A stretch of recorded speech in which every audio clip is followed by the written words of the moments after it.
ഇവിടെ ഇരിക്കും.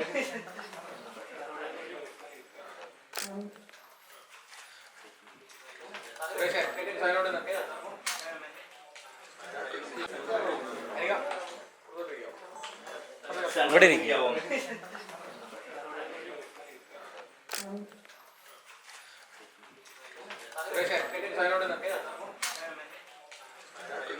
അവിടെ സുരേഷിനെ ഞാനിവിടെ പിടിച്ചിരുത്തിയിട്ടുണ്ട്.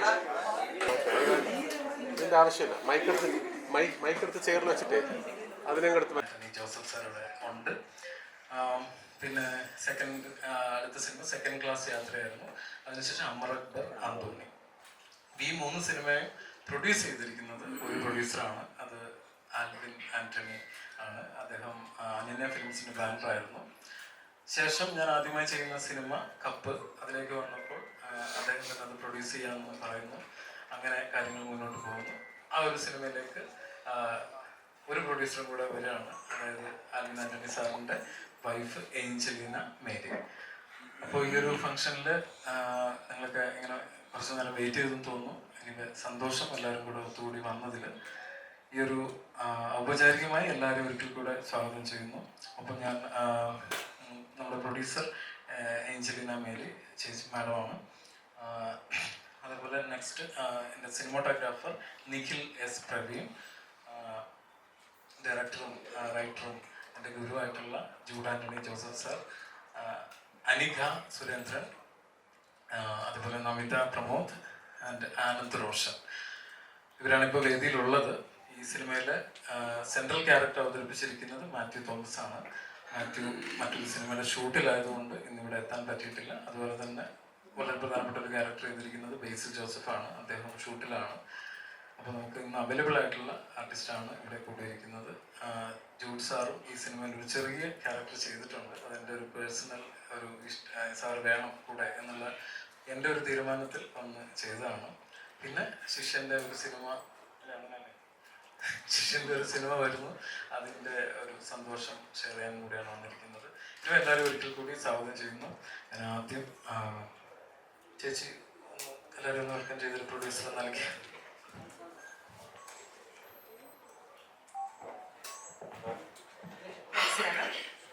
എല്ലാവരും ഒത്തുചേർന്നതിൽ വളരെയധികം സന്തോഷമുണ്ട്. ഞങ്ങളുടെ ഈ ഒരു ചെറിയ പടത്തിൽ നിങ്ങളുടെ എല്ലാവരും സഹകരണം ഞങ്ങൾ പ്രതീക്ഷിക്കുന്നു. ഇതിൽ ആത്മാർത്ഥമായി ഞങ്ങൾ എല്ലാ കുടുംബവും നന്നായി തന്നെ വർക്ക് ചെയ്തിട്ടുണ്ട്. ഞങ്ങളുടെ പുതിയ ഡയറക്ടർ എല്ലാം ഒത്തിരി പുതുമകളെ ഞങ്ങളെ ഇൻട്രൊഡ്യൂസ് ചെയ്യുന്നുണ്ട് ഇതിൽ. അങ്ങനെ ഒരു വലിയൊരു നിലയിലേക്ക് ഇനി വന്നുകൊണ്ടിരിക്കും. എല്ലാവരും ഒരിക്കൽ കൂടി വെൽക്കം ചെയ്യുന്നു. നന്ദി.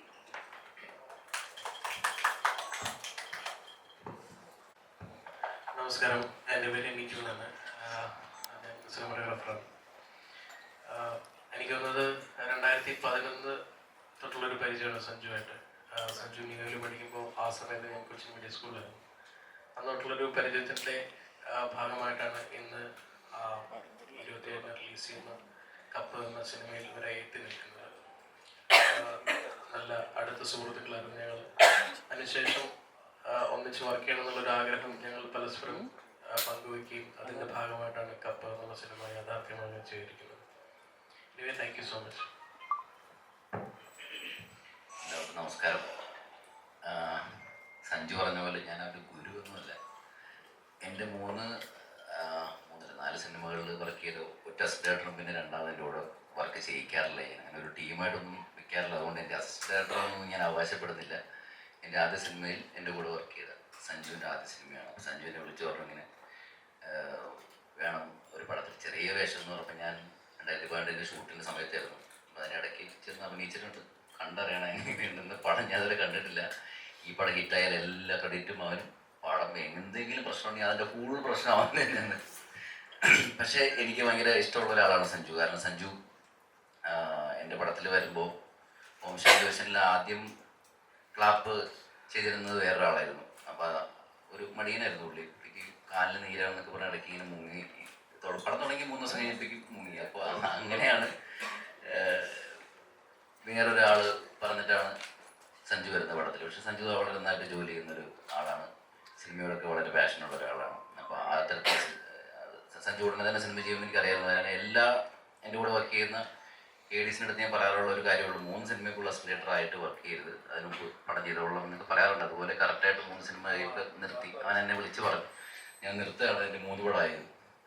അപ്പോൾ അതുപോലെ തന്നെ അവൻ ചെയ്തു. എൻ്റെ ഫസ്റ്റ് പടത്തിൻ്റെ പ്രൊഡ്യൂസർ തന്നെയാണ് ഇതിൻ്റെയും പ്രൊഡ്യൂസർ. അത് വലിയ സന്തോഷമുള്ള കാര്യം. ആലിൻ്റെ ചേച്ചിയുണ്ട്. അപ്പോൾ അത് വളരെ സന്തോഷമാണ്. അപ്പോൾ ഇങ്ങനെ ഒരു നമ്മുടെ സ്വന്തം ആളുകൾ എന്ന് പറയാവുന്ന ഒരു, പിന്നെ മാത്യു, ബേസിൽ, അങ്ങനെ കുറേ ആൾക്കാരുണ്ട് ഈ സിനിമയിൽ. അപ്പോൾ എല്ലാവരും നല്ല ഗംഭീരമായിട്ട് ചെയ്തിട്ടുണ്ടാണ് എൻ്റെ വിശ്വാസം. നിങ്ങളെല്ലാവരും സിനിമ തിയേറ്ററിൽ പോയി കാണണം.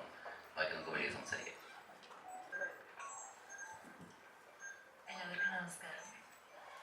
കപ്പെന്നുള്ള സിനിമയിൽ ഞാനും ചെറിയൊരു ക്യാരക്ടറാണ് ചെയ്തിരിക്കുന്നത്. സഞ്ജേട്ടൻ വന്ന് കഥ പറഞ്ഞപ്പോൾ ഒരുപാട് ഇഷ്ടമായി. ആൻഡ് അതിൻ്റെ കൂടെ ലീനാൻറ്റിയായിട്ടും ആൻറ്റണിയായിട്ടും ഒരു ഫാമിലിയായിട്ട് റിലേഷൻഷിപ്പ് ഉള്ളതാണ്.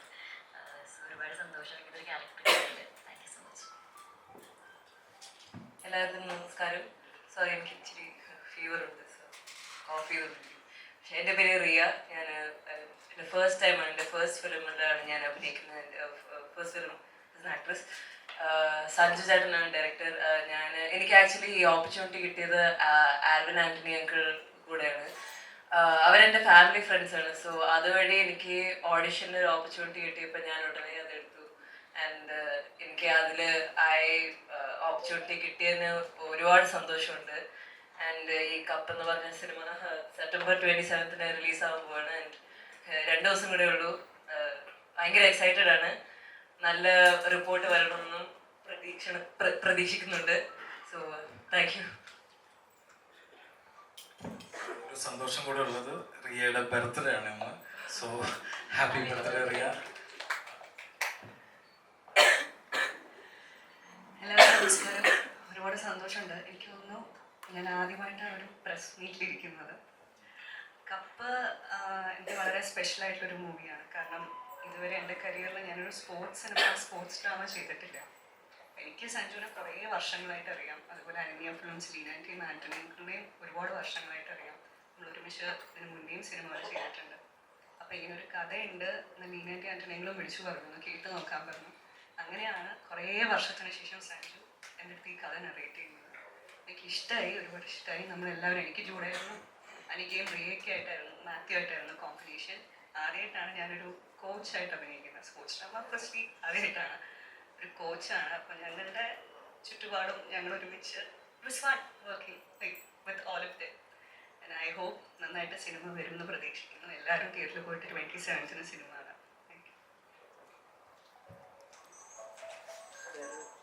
നമസ്കാരം. നിങ്ങൾ പറഞ്ഞ പോലെ ഇത്രയും വലിയൊരു പ്രസ് മീറ്റ് ആദ്യമായിട്ടാണ്.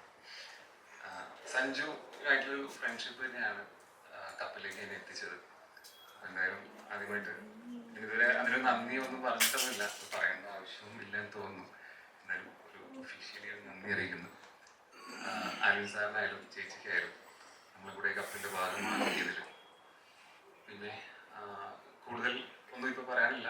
ഇതിൽ പ്രവീൺ എന്ന് പറയുന്ന ഒരു ക്യാരക്ടറാണ് ചെയ്തിട്ടുള്ളത്. മാത്യുവിൻ്റെ സിസ്റ്ററെ ഒരു കാമുകനായിട്ട് പേരായിട്ട് നന്നായിട്ട് വന്നിട്ടെന്ന് വിചാരിക്കുന്നു. ബാക്കി എന്തായാലും സിനിമ തിയേറ്ററിലെത്തി ഇതൊരു വലിയ വിജയമാവട്ടെ എന്ന് ആഗ്രഹിക്കുന്നു. Thank you. ഞാൻ കപ്പ് സിനിമയെക്കുറിച്ച് 1-2 വാക്കുകൾ പറഞ്ഞോട്ടെ. മാത്യു തോമസ് ആണ് ലീഡ് ക്യാരക്ടർ ചെയ്യുന്നത്. അതുപോലെ ബേസിൽ ജോസഫ്, കാർത്തിക് വിഷ്ണു, പിന്നെ ഇവിടെ മൃണാലിനി സൂസൻ ജോർജ്, പ്രവീൺ എന്ന ക്യാരക്ടർ ചെയ്യുന്ന ആളുടെ പേരായിട്ട് അഭിനയിക്കുന്നത്. ഈ ഒരു സിനിമ ഒരു ബാഡ്മിൻ്റൺ പശ്ചാത്തലത്തിലാണ് എന്ന് കരുതി ഒരു മുഴുവൻ ഒരു സ്പോർട്സ് ഡ്രാമ എന്നുള്ള രീതിയിലല്ല അത് ട്രീറ്റ് ചെയ്തിരിക്കുന്നത് കൂടിയാണ്. അതിൽ തന്നെയാണ് ഹൈലൈറ്റ്. അതിലൊരു പശ്ചാത്തലം ബാഡ്മിൻ്റൺ ആകുന്നു എന്നുള്ളതാണ്. അത് ഈ പറയുന്ന ഒരു 16-17 വയസ്സുകാരനായിട്ടാണ് മാത്യു ആ സിനിമയുടെ തുടക്കം ആരംഭിക്കുന്നത്. അപ്പോൾ അതിൽ അവൻ്റെ ഒരു വലിയൊരു ഡ്രീമാണ് ബാഡ്മിൻ്റൺ പ്ലെയർ ആവുക, അതിൽ എസ്പെഷ്യലി ഇടുക്കി ഡിസ്ട്രിക്ട് വിന്നർ ആകുക, തുടർന്ന് മുന്നോട്ട് പോകുക എന്നുള്ളത്. അപ്പം അതിനു വേണ്ടിയിട്ടുള്ളൊരു ട്രെയിനിങ് നടക്കുന്ന സമയത്ത് അവൻ അതിലേക്ക് ഒറ്റയ്ക്കൊന്നും നേടാൻ പറ്റത്തില്ല. അപ്പം ആ സമയത്ത് അവൻ അതിനുവേണ്ടി തേടുന്ന വഴികളും ആ വഴികളിൽ ഉണ്ടാകുന്ന ബുദ്ധിമുട്ടുകളും കാര്യങ്ങളും പറഞ്ഞു പോകുന്നുണ്ട്. അതിനപ്പുറത്തൊരു കണക്ഷൻ, ഫാമിലിയുടെ ഒരു കണക്ഷനെ കുറച്ചുകൂടെ ഒരു ആ ഒരു പിന്നെന്താ ഇൻസിഡൻസും കാര്യങ്ങളൊക്കെ കുറെ കൂടെ കൂടുതൽ ഇൻക്ലൂഡ് ചെയ്തിട്ടുള്ളൊരു സിനിമ തന്നെയാണ്. നമിത ആദ്യമായിട്ടാണ് ഇങ്ങനെ ഒരു വേഷം ചെയ്യുന്നു പറഞ്ഞു. എന്തെങ്കിലും റെഫറൻസോ അല്ലെങ്കിൽ ഇതിനു വേണ്ടി എന്തെങ്കിലും പുതിയ കാര്യങ്ങൾ എന്തെങ്കിലും ചെയ്തിട്ടുണ്ടോ? ബാഡ്മിൻ്റൺ പഠിച്ചു. അത് ആക്ച്വലി ഞാൻ വിചാരിച്ചിരുന്നു എനിക്ക് അടിപൊളിയായിട്ട് ബാഡ്മിൻ്റൺ കളിക്കാൻ പറ്റും. ഞാൻ നല്ല നാടൻ രീതിയിൽ ബാഡ്മിൻ്റൺ കളിക്കും. ചെറുപ്പത്തിൽ നമ്മളൊക്കെ പഠിക്കുമല്ലോ, അങ്ങനെയൊക്കെ കളിക്കുമായിരുന്നു. പക്ഷെ ഇവിടെ വന്ന സഞ്ജുവിൻ്റെ അടുത്ത് പറഞ്ഞിട്ടുണ്ടായിരുന്നു കുറച്ച് ദിവസം ട്രെയിനിങ് എടുക്കണം. അപ്പോൾ ഉണ്ണി എന്ന് പറഞ്ഞിട്ടൊരു കോച്ചുണ്ട്, അപ്പോൾ അക്കാഡമിയിലൊക്കെ വർക്ക് ചെയ്യുന്നു. അപ്പോൾ ഉണ്ണി ഞങ്ങൾക്ക് കുറച്ച് ദിവസം ട്രെയിനിങ് തന്നിട്ടുണ്ടായിരുന്നു. ട്രെയിനിങ്ങിൽ ഫസ്റ്റ് ദിവസം മനസ്സിലായി ഞാൻ കളിച്ചിരുന്നത് മൊത്തം പൊട്ടത്തെറ്റായിരുന്നു. അങ്ങനെ ഒരു 2-3 ദിവസം അവിടെ നിന്ന് from the very beginning bat എങ്ങനെ പിടിക്കണം, ലൈക്ക് എങ്ങനെ സർവീസ്, അങ്ങനെ എല്ലാ കാര്യങ്ങളും ആദ്യം തൊട്ടേ കുട്ടികൾക്ക് പറഞ്ഞു കൊടുക്കുന്ന പോലെ പറഞ്ഞു തന്നു. അങ്ങനെയായിരുന്നു ഒരു പ്രിപ്പറേഷൻസ്. എനിക്ക് തോന്നുന്നു ഒരു ബേസിക് ഒരു ചെറിയ വർക്ക്ഷോപ്പ് പോലെ തരുവാണെങ്കിൽ ആക്ടേഴ്സിന് അത് ഭയങ്കര നല്ലതായിരിക്കും, ആ ക്യാരക്ടർ മോൾഡ് ചെയ്യാൻ വേണ്ടിയിട്ട്. അതിൻ്റെ അതെന്തായാലും വർക്കിൽ റിഫ്ലക്റ്റ് ചെയ്യും. എനിക്കും ഭയങ്കര എക്സൈറ്റ്മെൻ്റ് ആയിരുന്നു, കാരണം ഇതുവരെ ചെയ്യാത്തൊരു സംഭവമാണല്ലോ എന്താണെന്നറിയാൻ വേണ്ടിയിട്ട്. പക്ഷെ കുഴപ്പമില്ലാതെ വന്നിട്ടുണ്ടെന്ന് തോന്നുന്നുണ്ട്. ഇതിൽ കളി ഉണ്ടോ ഷട്ടിൽ? അതൊക്കെ സിനിമ റിലീസായിട്ട് അല്ല, ഞങ്ങൾക്കാണ് കോമ്പിനേഷൻ മൊത്തം. അപ്പോൾ അത് ആ ഫിലിമിൻ്റെ ഒരു ക്രൂഷ്യൽ പാർട്ടാണ്. സിനിമ റിലീസായിട്ട് നിങ്ങൾ പോയി കാണും, അപ്പോൾ മനസ്സിലാവും.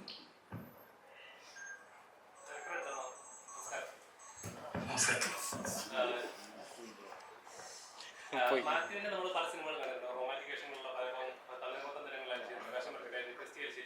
ഒരു ടീനേജ് ബോയുടെ ലവ് സ്റ്റോറി നമ്മൾ കണ്ടിട്ടുണ്ട്. ആ വേഷത്തിൽ നമ്മൾ കണ്ടിട്ടുണ്ട്. അതിൽ നിന്ന് എത്രത്തോളം ഡിഫറെൻ്റ് ആണ് ഈ സിനിമയിലെ സോങ്ങിലായാലും ശരി, ട്രെയിലറിലായാലും നമ്മളൊരു വേറെ മാത്യുവിനെയാണ് കാണുന്നത്. അത് വേറെ കഥാപാത്രമാണ്. എത്രത്തോളം പാടാണ് അങ്ങനെ ഒരു കഥാപാത്രം മോൾഡ് ചെയ്യാൻ? അത്തരത്തിലൊരു കോംപ്ലിമെന്റ് പറയുമ്പോൾ സന്തോഷമുണ്ട്. കാരണം ഇതിന്റെ തുടക്കം മുതൽ മാത്യു അതിന് മുമ്പ് ചെയ്ത ഇപ്പം പറഞ്ഞ സിനിമകളിൽ ഈ റോംകോം ആ ഒരു കാറ്റഗറിയിൽ വരുന്ന സിനിമയാണ്. അപ്പോൾ ഇതിൽ കുറച്ചുകൂടെ ഡിഫറെൻ്റ് ആയിട്ട് ചെയ്യാനുള്ളൊരു ശ്രമം നടത്തിയിട്ടുണ്ട്. അതിപ്പം ബാഡ്മിൻ്റൻ്റെ കാര്യത്തിലായാലും മാത്യുവിന് അമിത ഇപ്പോൾ പറഞ്ഞ പോലെ നമ്മളൊരു 2 മന്തിൻ്റെ അടുത്തൊരു ട്രെയിനിങ് മാത്യുവിന് കൊടുത്തിരുന്നു.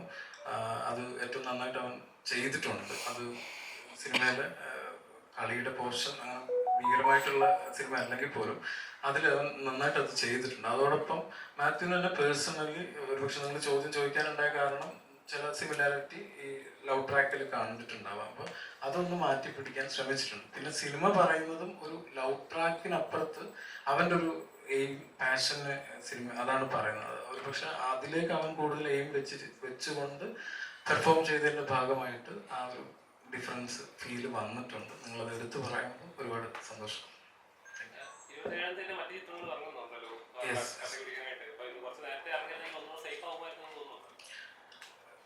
അതിപ്പം ഓണത്തിന് ഇറക്കാന്നുള്ളൊരു പ്ലാൻ ഉണ്ടായിരുന്നു. അതേപോലെ എനിക്കൊരു പേഴ്സണൽ ആഗ്രഹം ഉണ്ടായിരുന്നു. പക്ഷെ അത് നമ്മുടെ ഈ കുറച്ചും കൂടെ വലിയ സിനിമകൾ ആ സമയത്ത് വരുന്നതുകൊണ്ട് തിയേറ്ററുകളുടെ എണ്ണം കുറഞ്ഞു പോകണ്ട എന്നുള്ള തീരുമാനം കൊണ്ട് ഈ ഒരു സമയത്തേക്ക് മാറ്റിയതാണ്.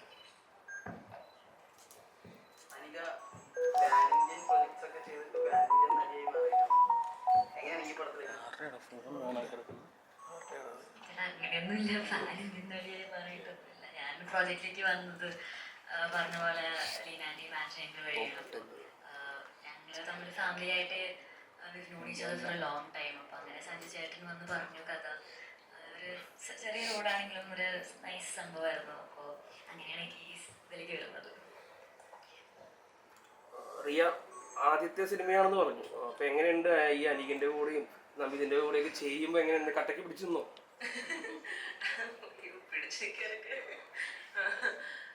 എനിക്ക് അത് നല്ലൊരു എക്സ്പീരിയൻസ് ആയിരുന്നു. പിന്നെ എനിക്ക് പണ്ടേ തൊട്ട് എനിക്കെയും നവി ചേച്ചീനെ അറിയാം.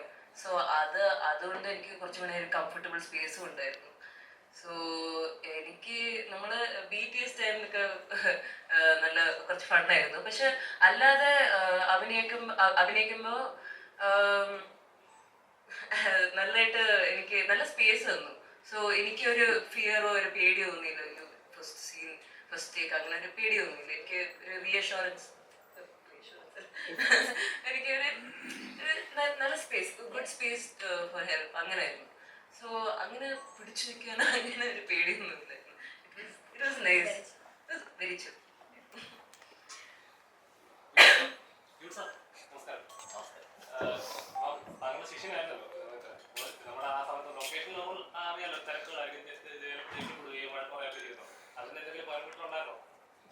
ഞാനെങ്ങനെ തോന്നി എന്നെ വിളിച്ചപ്പോൾ എന്നേ പറ്റുള്ളൂ, ഒരു ചെറിയ വേഷം അഭിനയിക്കാം. അപ്പം ഞാൻ ചോദിക്കും, നിനക്ക് എന്നെ ലൊക്കേഷനിൽ ചീത്ത പറയാനുള്ളതാണെന്ന് ചോദിച്ചു.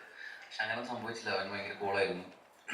ഞാനും അങ്ങനെ വെറുതെ ഒന്നും ആരും ചീത്ത പറയാറില്ല. കറക്റ്റ് ജോലി എടുക്കാത്തവർ മാത്രമേ ചീത്ത കേൾക്കാറുള്ളൂ. സഞ്ജു ചീത്ത കേട്ടിട്ടില്ലെന്നാണ് എൻ്റെ ഓർമ്മ.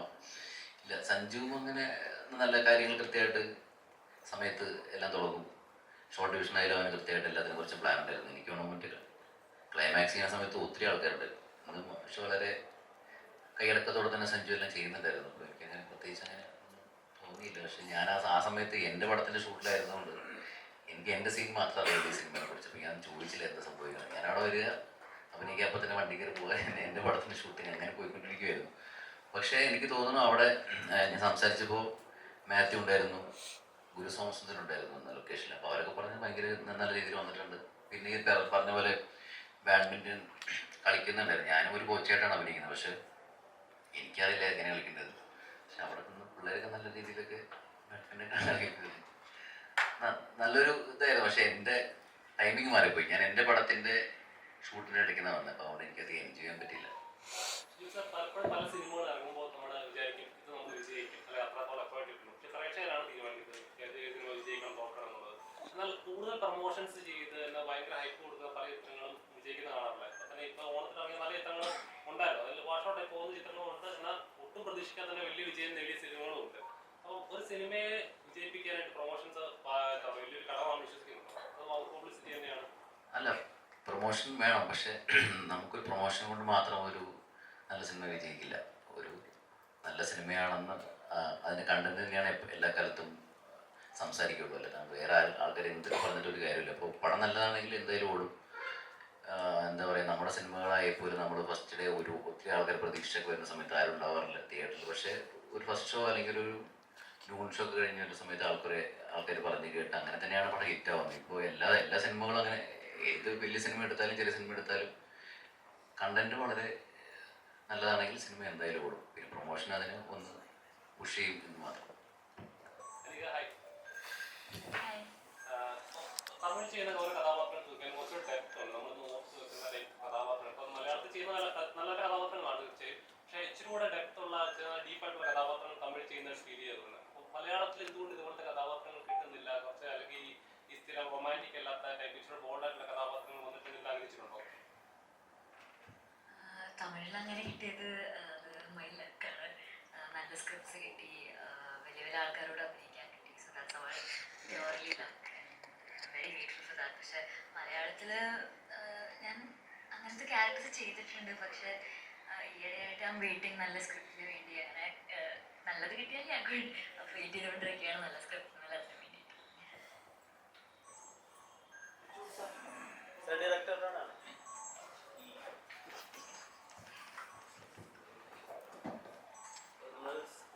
ഇൻവോൾവ് ആയിട്ടുള്ള ഒരു സിനിമയൊക്കെ സ്ക്രിപ്റ്റ് ചെയ്യാൻ നേരത്ത് നമുക്ക് വളരെ ഇൻസ്പയറിംഗ് ആയിട്ട് തോന്നിയിട്ടുള്ള സ്പോർട്സ് ഡ്രാമകൾ, ആളുകളുടെ സ്പോർട്സ് ജീവിതം ഉണ്ടാവുമല്ലോ.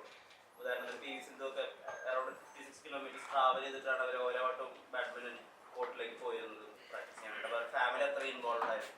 അപ്പം അങ്ങനത്തെ എന്തെങ്കിലും റിയൽ ലൈഫ് ഇൻസ്റ്റൻസുകൾ എടുത്തിട്ട് അങ്ങനെ ലെജൻസിൻ്റെ എന്തെങ്കിലും എടുത്തിട്ട് കപ്പലൊക്കെ യൂസ് ചെയ്തിട്ടുണ്ട്? മാത്യുവിൻ്റെ കഥാപാത്രത്തിന് വേണ്ടിയിട്ട് യൂസ് ചെയ്തിട്ടില്ല. അത് ഇപ്പം ഇതിൻ്റെ writers Denson ഡ്യൂറോം and Akhilesh Latharaj. അപ്പോൾ അവർ എല്ലാവരും ഷട്ടിൽ കളിക്കുന്ന ആൾക്കാരാണ്, ബാഡ്മിൻ്റൺ കളിക്കുന്ന ആൾക്കാർ. അപ്പം ഈ പറയുന്ന മെയിൻ പ്ലെയേഴ്സ് അല്ലാത്ത നമ്മളെപ്പോലുള്ള സാധാരണ കളിക്കുന്ന ആളുകളുടെ ഇൻസിഡൻസ് നമ്മൾ മാത്യുവിൻ്റെ കഥാപാത്രത്തിന് വേണ്ടിയിട്ട് എടുത്തിട്ടുണ്ടായിരുന്നു. പിന്നെ ഈ ചോദിച്ച പോലത്തത് നമിതയുടെ കോച്ച് ക്യാരക്ടറിന് വേണ്ടിയിട്ട് നമ്മൾ അങ്ങനെ ഒരു സെർച്ചിങ് ഉണ്ടായിരുന്നു. ആ സെർച്ചിങ്ങിൻ്റെ ഭാഗമായിട്ട് അതിന് അങ്ങനെ ഒരു ഹൈലൈറ്റ് കൊടുത്തിട്ടുണ്ട്. ഇന്ത്യയിൽ ഇറങ്ങുന്ന സ്പോർട്സ് ഡ്രാമകളിലൊക്കെ തന്നെ തമിഴിൽ നിന്ന് വരുന്ന സ്പോർട്സ് ഡ്രാമ എന്ന് കാറ്റഗറൈസ് ചെയ്യല്ല, എന്നാൽ പോലും സ്പോർട്സ് ഇൻവോൾവ് ആയിട്ടുള്ള സിനിമ. ലബർ പന്ത് എന്ന് പറയുന്ന സിനിമ വലിയ രീതിയിൽ റിസീവ് ചെയ്തിരിക്കുന്നു. ആ സിനിമ മൊത്തമായി സ്പോർട്സ് ഡ്രാമ അല്ലെങ്കിൽ വേറെ സ്പോർട്സ് ഇൻവോൾവ് ആണ്, അല്ലെങ്കിൽ സർപ്പട്ട് പറമ്പേ സ്പോർട്സ് ഇൻവോൾവ് ആണ്. ഈ സിനിമകൾക്കൊക്കെ തന്നെയും അവർ പറഞ്ഞിരിക്കുന്ന അവിടുത്തെ ഒരു രാഷ്ട്രീയം ഉണ്ടാവും, അവിടുത്തെ ഒരു പൊളിറ്റിക്സ് ഉണ്ടാവും. അല്ലെങ്കിൽ ഈ പറഞ്ഞ പോലെ അൾട്ടിമേറ്റ്ലി സ്പോർട്സിൽ വിൻ ചെയ്യണമെങ്കിൽ ടാലന്റ് തന്നെയാണ് മാറ്റർ ചെയ്യുന്നതെന്ന് പറയുന്ന ഒരു രാഷ്ട്രീയം ഉണ്ടാവും. കപ്പിൽ അങ്ങനെ എന്തെങ്കിലും പറയുന്നുണ്ടോ? ഫാമിലിയുടെ പൊളിറ്റിക്സ് പറയുന്നുണ്ട് എന്ന് പറയാം. അങ്ങനെ അല്ലെങ്കിൽ ചോദിച്ച പോലെ ഇല്ല, ഞാൻ അതിനൊരു ഇതായിട്ട് പറഞ്ഞെന്നുള്ളൂ. എനിക്കത് ഒരു ഫാമിലിയുടെ ഇമ്പോർട്ടൻ്റ് അല്ലെങ്കിൽ ഒരു നാട് തന്നെ ഒരാളുടെ കളിക്ക് വേണ്ടിയിട്ട് നിൽക്കുന്നു എന്ന് പറയുന്ന അത് ഒരു പൊളിറ്റിക്സ് ആണല്ലോ. അപ്പോൾ ആ തരത്തിലാണ് അതിനെ ട്രീറ്റ് ചെയ്തേക്കുന്നത്.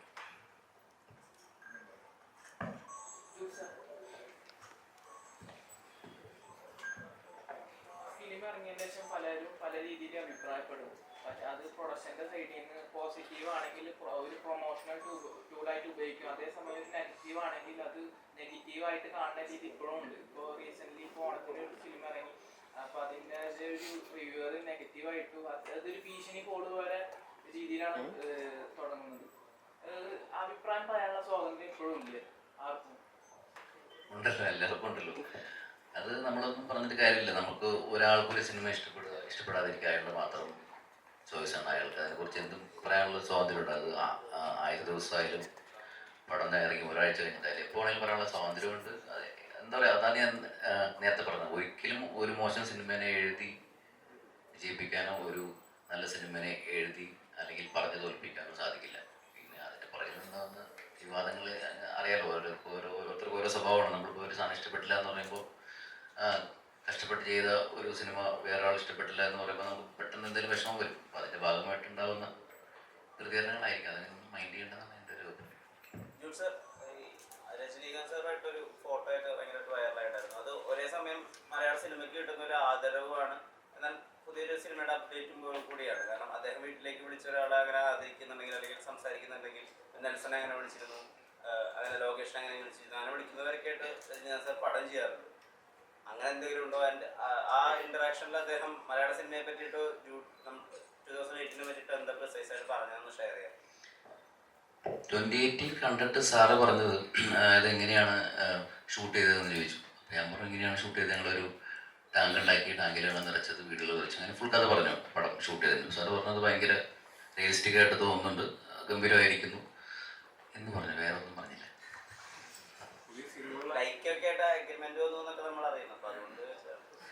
ഞാൻ എൻ്റെ സിനിമ അടുത്ത സംവിധാനം ചെയ്യുന്ന സിനിമയുടെ ഒരു കൃത്യമായിട്ട് ഇതുപോലെ സഞ്ജു ചെയ്യുന്ന പോലെ സഞ്ജു വളരെ മാന്യമായിട്ട് എല്ലാ കാര്യങ്ങളും പറയുന്നതെന്ന് പറഞ്ഞാൽ ഞാൻ അതിനു വേണ്ടി മാത്രം ഒരു പ്രസ് മീറ്റ് വിളിക്കും. എന്താ പറയുക, അതിനെക്കുറിച്ച് കൂടുതൽ പറഞ്ഞുകൊണ്ടിരുന്ന കുറേ ഇങ്ങനെ പറയേണ്ടി വരും. അതുകൊണ്ടാണ് സോറി.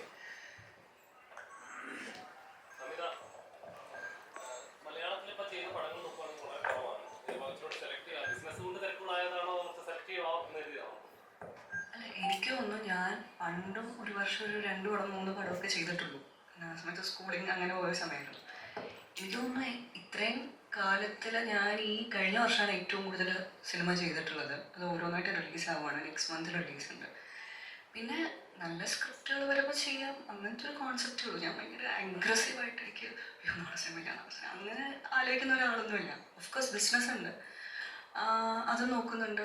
സിനിമ വരുമ്പോൾ അത് സ്ക്രിപ്റ്റ് വായിച്ച് ഇഷ്ടമുള്ള സിനിമകൾ സമയം എടുത്ത് ചെയ്യുന്നുണ്ട്. സിനിമ ഞാൻ എപ്പോഴും പറയുന്ന കാര്യമാണ്, for me it's an art. അതൊരു കലയാണ്. അത് മാക്സിമം നല്ലോണം ചെയ്യാൻ നോക്കുന്നുണ്ട്. ഇത്രയേ ഉള്ളൂ. കപ്പിലല്ലേ? കപ്പിൽ ഓഫ് കോഴ്സ് എനിക്ക് സഞ്ജു നറേറ്റ് ചെയ്തപ്പോൾ ഞാൻ ഇതിന് മുന്നേ ഒരു ഇൻ്റർവ്യൂവിൽ പറഞ്ഞിട്ടുണ്ടായിരുന്നു, ഡയലോഗ്സ് പ്രസൻറ്റ് ചെയ്തിരിക്കുന്ന രീതി എനിക്ക് ഭയങ്കര ഇഷ്ടമാണ്. ഭയങ്കര ഇൻസ്പിറേഷൻ തോന്നും നമുക്ക് കേൾക്കുമ്പോൾ. സഞ്ജു എൻ്റെ അടുത്ത് ഫോണിൽ വിളിച്ചിട്ടായിരുന്നു ആ കഥ നറേറ്റ് ചെയ്തത്, സ്പെസിഫിക്കലി എൻ്റെ ഡയലോഗ്സ് നറേറ്റ് ചെയ്തത്. അപ്പം എനിക്കത് കേൾക്കുമ്പോൾ തന്നെ ചില ഡയലോഗ്സ് സഞ്ജുവിൻ്റെ കഴിവാണോ എന്ന് എനിക്കറിയില്ല. ചില ഡയലോഗ്സ് പറയുമ്പോൾ നമുക്ക് ഗൂസ് ബംസ് വരും എൻ്റെ ഒരു പോർഷനിൽ. അപ്പോൾ അത് ഈ സ്ക്രിപ്റ്റിലേക്ക് എന്നെ അട്രാക്ട് ചെയ്തൊരു മെയിൻ ഫാക്ടറാണ്. പിന്നെ സ്ക്രിപ്റ്റ് സെലക്ഷൻ അത് ഓരോരുത്തരുടെ പ്രോസസ്സാണ്. ഇൻ ജനറൽ ഞാൻ എങ്ങനെ ഇപ്പോൾ നോക്കുന്നതെന്ന് വെച്ചാൽ ഞാനൊരു സ്ക്രിപ്റ്റ് കേൾക്കും, ഒരു 2-3 ദിവസം ഞാൻ സമയം ചോദിക്കും. അത് കഴിഞ്ഞ് ഞാൻ മൊത്തം വായിക്കും. ഞാൻ ആം എ റീഡർ. ഞാനത് മൊത്തം വായിച്ചു കഴിഞ്ഞ് ഒരു കുറച്ച് ദിവസം കഴിഞ്ഞിട്ട് അത് അപ്പോഴും എൻ്റെ മനസ്സിൽ നിൽക്കുകയാണെങ്കിൽ ഡെഫിനറ്റ്ലി ഞാൻ ആ സിനിമ ചെയ്യും. കാരണം ഓരോരുത്തരുടെ പേഴ്സ്പെക്റ്റീവ് ഓരോന്നാണല്ലോ സിനിമയെ പറ്റി. വളരെ സിമ്പിൾ പ്രോസസ്സാണ്, ഭയങ്കര ആധ്യാത്മികമായിട്ടൊന്നുമില്ല.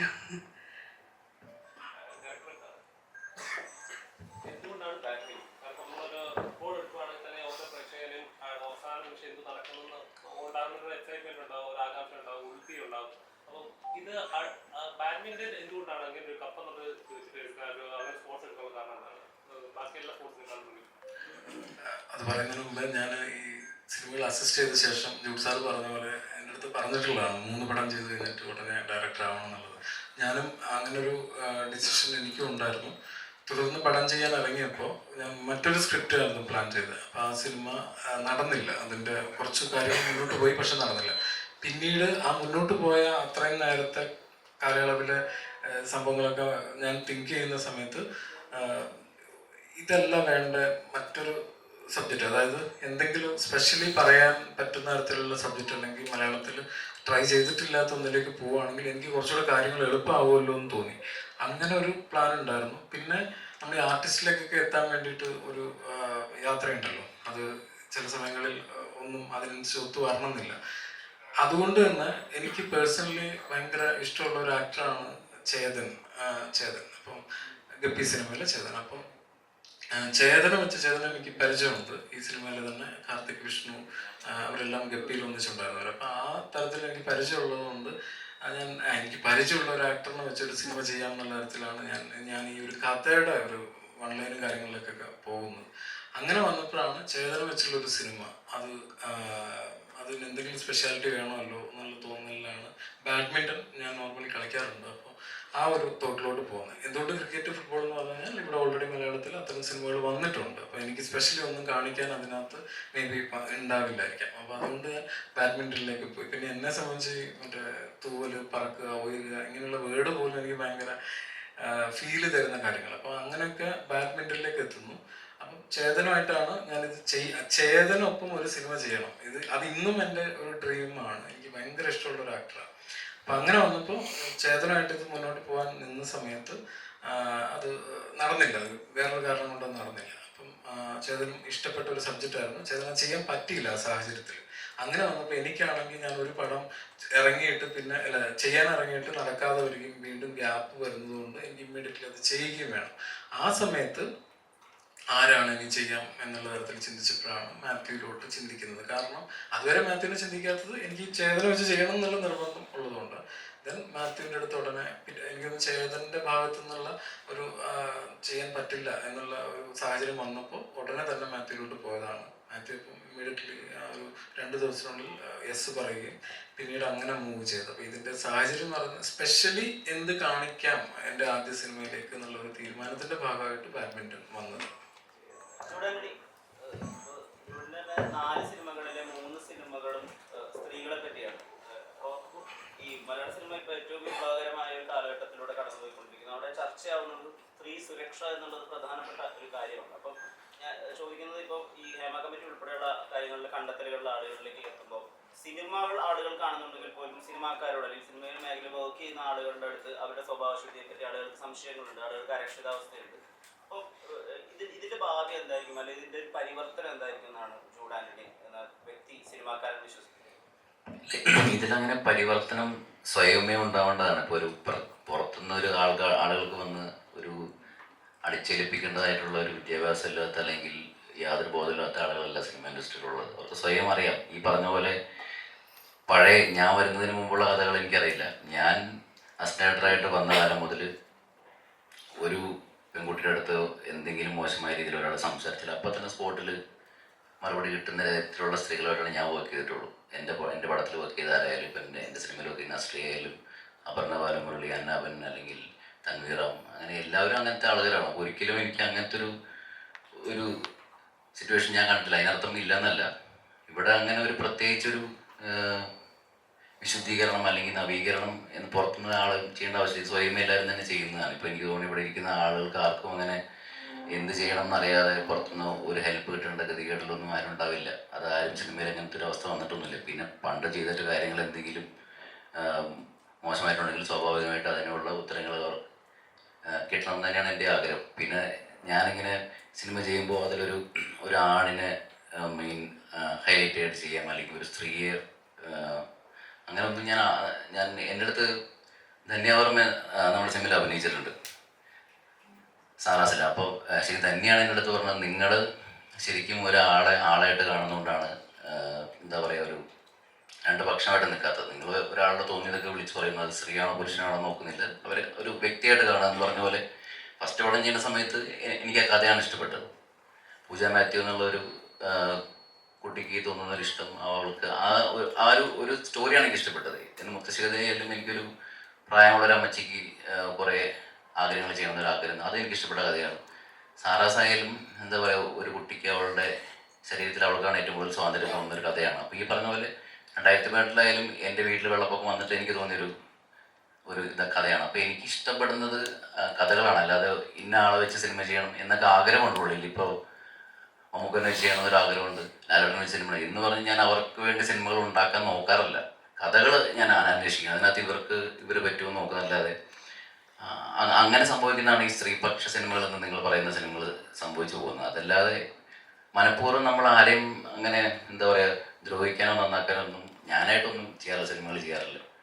പിന്നെ പരിവർത്തനമൊക്കെ സ്വയം എല്ലാ മേഖലകളിലും സ്വയം ശുദ്ധീകരണം ഉണ്ടാവുന്നുണ്ട് എല്ലായിടത്തും. നമ്മളത് പ്രത്യേകിച്ചൊരു ടീം പുറത്തുനിന്ന് ചെയ്യേണ്ട ജോലിയാണെന്ന് ഞാൻ വിശ്വസിക്കുന്നില്ല.